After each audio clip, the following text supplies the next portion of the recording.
வீட்டுல நான் சும்மா கிடக்கிற மருமகன் கிடையாது. உன்னை சார்ந்து வாழ்ற மருமகன் கிடையாது. வாடகை இல்லாம உன் வீட்டுல பல வருஷமா உட்கார்ந்து தின்னுட்டு இருக்கிற மருமகன் நான் கிடையாது. உன்னை சார்ந்து வாழ்கிற மருமகன் நான் கிடையாது. உன்னையே நம்பி வாழ்கிற உன் மாமனார் வீட்டுல உன் தகப்பனை நம்பி வாழ்ற ஒரு வேலைக்காகாத மருமகன் நான் கிடையாது. அவன் சொல்றான், கெத்தா சொல்றான், நான் உங்க அப்பா வீட்டுல இருக்கும்போது உங்க அப்பாவுடைய ஆடு மாடு ஒரு நாளும் சினையில, ஒரு நாளும் குட்டி போடல.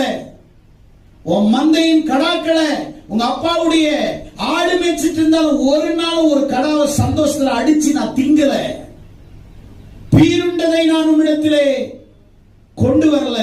அதற்கு நான் உத்தரவாதம் பண்ணினேன். பகலில் களவு போனதையும் இரவில் களவு போனதை நான் என் கையில கேட்டு வாங்கினார் உங்க அப்பா.